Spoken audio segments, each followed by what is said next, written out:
Christmas just won't be the same this year for Sharon and Tracy. What they need is a bit of a holiday. A luxury winter cruise on the SS Dana Anglia. Oh, blimey! But how to explain to the other half, banged up at Her Majesty's pleasure? New Year's Eve beneath a tropical moon, porpoises gambling in the surf, flying fish flying about. Still, if you can't manage to get away, put the decorations up and make the most of it at home. Oh. Birds of a Feather, 9 o'clock Boxing Day on BBC1. Christmas Crackers with Russ Abbott coming up in just over 5 minutes here on BBC One, including a revival of some old Hollywood musicals, and a new face is revealed by the Phantom of the Opera. And then at 6:15, the comedy-adventure film starring Paul Hogan as the Australian outback hero Crocodile Dundee. He's survived the world's most hostile land and now takes New York by storm. Crocodile Dundee in 45 minutes. Now it's 5:30 and time for the Christmas Day news on BBC One with Jill Dando.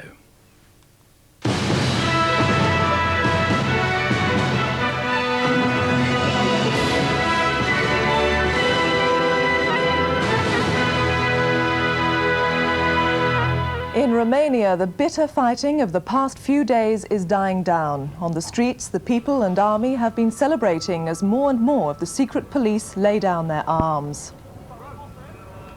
And in Panama, General Noriega seeks political asylum at the Vatican Embassy. Good evening. Romania's revolutionary leaders have been meeting to discuss the country's political future, with the rattle of sniper fire still being heard in the streets of Bucharest.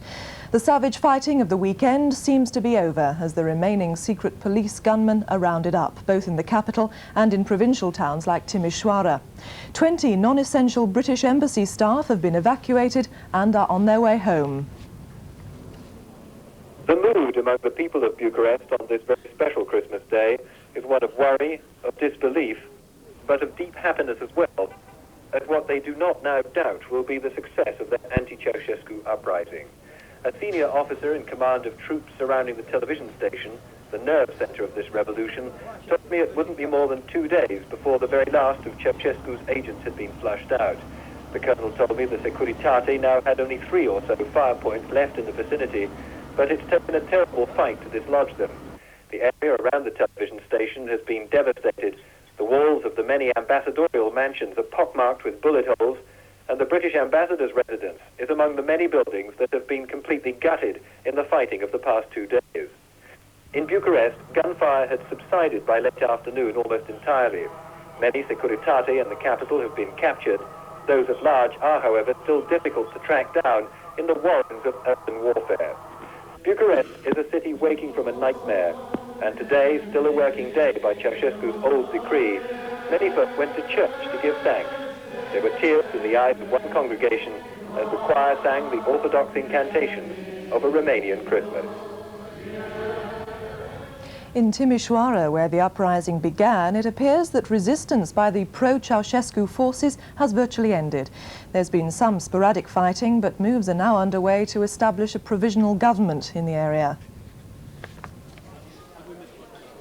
Christmas came late today to the main square at Timișoara. The worst was clearly over as townspeople cleared the debris of a week of shootings and killings. Soldiers drank and smoked and sat exhausted, but confident that the Securitate gunmen were on the run and few now in number. Exists just a little group, and it's not together. It's only 1 or 2 persons in a place, but exist in all down on the houses, and won't make panic in people.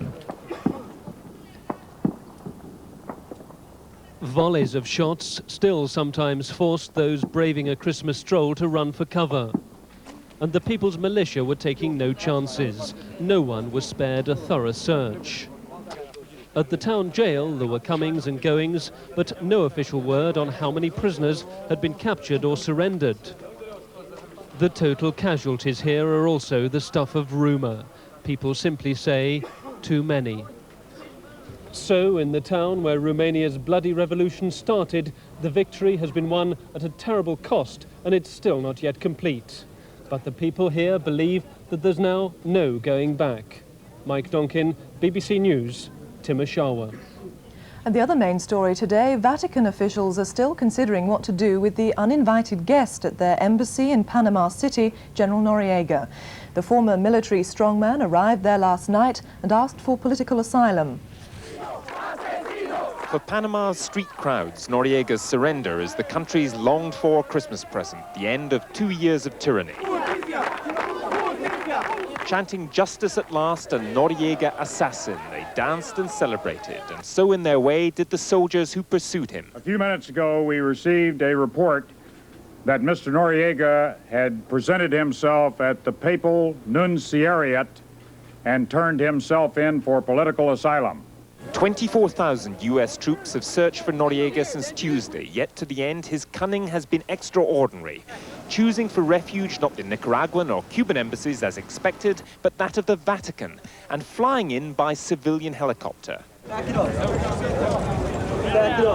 As the military problem subsides, the diplomatic tangle thickens. The US Defense Secretary spending Christmas with his troops was delighted by the news, perplexed by what it means. The United States military has done a tremendous job in running him to ground.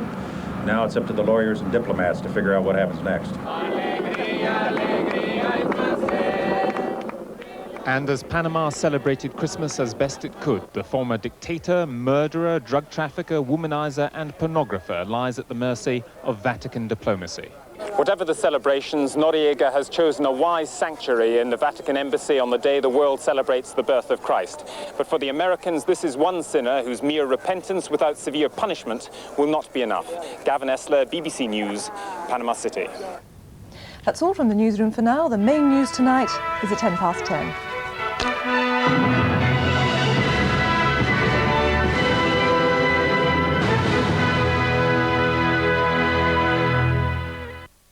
Good evening to you. Well, I hope you've had a lovely Christmas, despite the fact that it was wet and windy rather than white, and that's the reason that intense area of low pressure close to Iceland. That little frontal system close by is going to zoom across the southeast during the course of tomorrow.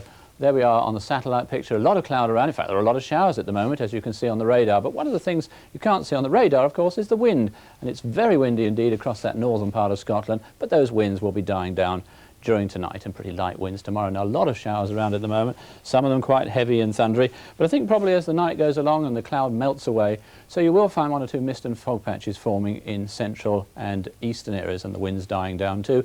A chilly end to the night, 2 degrees, 36 Fahrenheit in most places, perhaps even lower in one or two sheltered spots, so do watch out for those slippery patches on the roads in the morning. And then on to tomorrow, well, again in many northern areas, especially western facing coasts, it's going to be another quite showery day, some of the showers rather on the heavy side.